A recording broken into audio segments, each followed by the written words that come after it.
This song is called Alice's Restaurant. It's about Alice and the restaurant.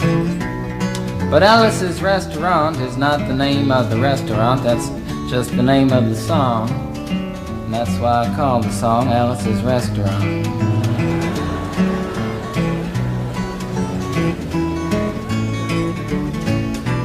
You can get anything you want at Alice's Restaurant. You can get anything you want at Alice's Restaurant. Walk right in, it's around the back, just a half a mile from the railroad track. And you can get anything you want at Alice's Restaurant. Now it all started 2 Thanksgivings ago. It was on 2 years ago on Thanksgiving when my friend and I went up to visit Alice at the restaurant. But Alice doesn't live in the restaurant. She lives in the church nearby the restaurant in the bell tower with her husband Ray and Facha the dog. And living in the bell tower like that, they got a lot of room downstairs where the pews used to be. And having all that room, seeing as how they took out all the pews, they decided that they didn't have to take out their garbage for a long time. We got up there, we found all the garbage in there, and we decided it'd be a friendly gesture for us to take the garbage down to the city dump. So we took the half a ton of garbage, put it in the back of a red VW microbus, took shovels and rakes and implements of destruction, and headed on toward the city dump.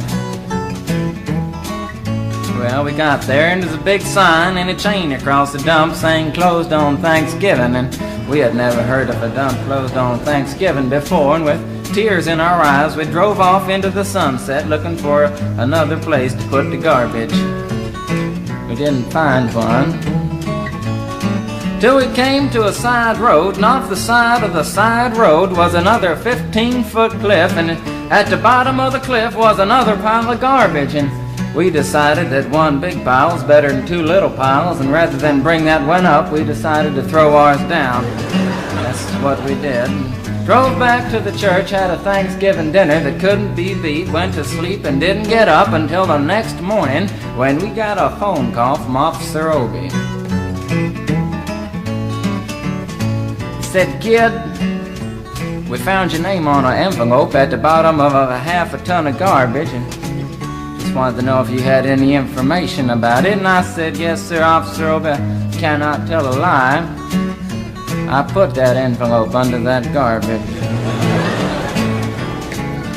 After speaking to Obie for about 45 minutes on the telephone, we finally arrived at the truth of the matter and said that we had to go down and pick up the garbage, and also had to go down and speak to him at the police officer station. So we got in the red VW microbus with the shovels and rakes and implements of destruction, headed on toward the police officer station. Now, friends, there was only 1 or 2 things that Obie could have done at the police station, and the first was that he could have given us a medal for being so brave and honest on the telephone, which wasn't very likely and we didn't expect it. Another thing was that he could have bawled us out and told us never to be seen driving garbage around the vicinity again, which is what we expected. But when we got to the police officer station, there was a third possibility that we hadn't even counted upon, and we was both immediately arrested, handcuffed. And I said, "Obie, I don't think I can pick up the garbage with these handcuffs on."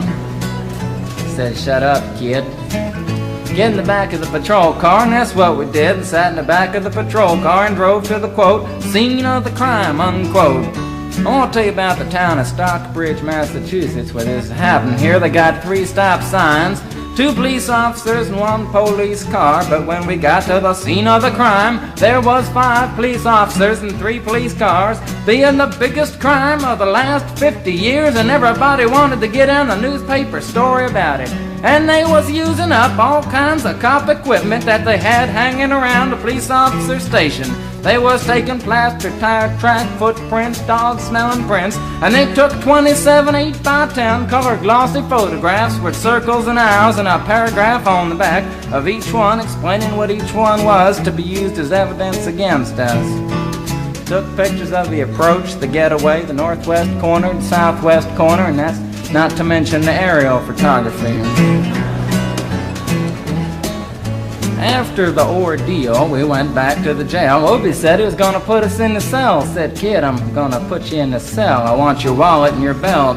And I said, "Obie, I can understand you want my wallet so I don't have any money to spend in the cell, but what do you want my belt for?" And it said, "Kid, we don't want any hangings." I said, "Obie, did you think I was going to hang myself for littering?"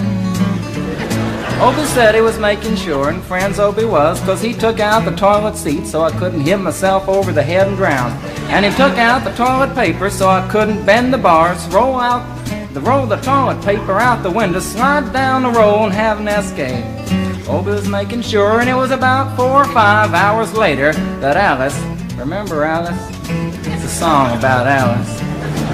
Alice came by and with a few nasty words to Obie on the side, bailed us out of jail. We went back to the church, had another Thanksgiving dinner that couldn't be beat, and didn't get up until the next morning when we all had to go to court. We walked in, sat down. Obie came in with a 27 8x10 colored glossy pictures with the circles and arrows and a paragraph on the back each one. Sat down.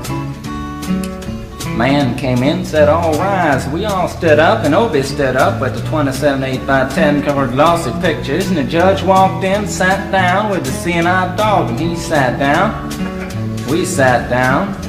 Obie looked at the seeing-eyed dog. Then the 27 8x10 colored glossy pictures with the circles and arrows and a paragraph on the back of each one, and looked at the seeing-eyed dog. And then the 27 8x10 colored glossy pictures with the circles and arrows and a paragraph on the back of each one, and began to cry, 'cause Obie came to the realization that it was a typical case of American blind justice, and there wasn't nothing he could do about it. And the judge wasn't going to look at the 27 8x10 colored glossy pictures with the circles and arrows and a paragraph on the back of each one explaining what each one was to be used as evidence against us. And we was fined $50 and had to pick up the garbage in the snow, but that's not what I came to tell you about. Came to talk about the draft.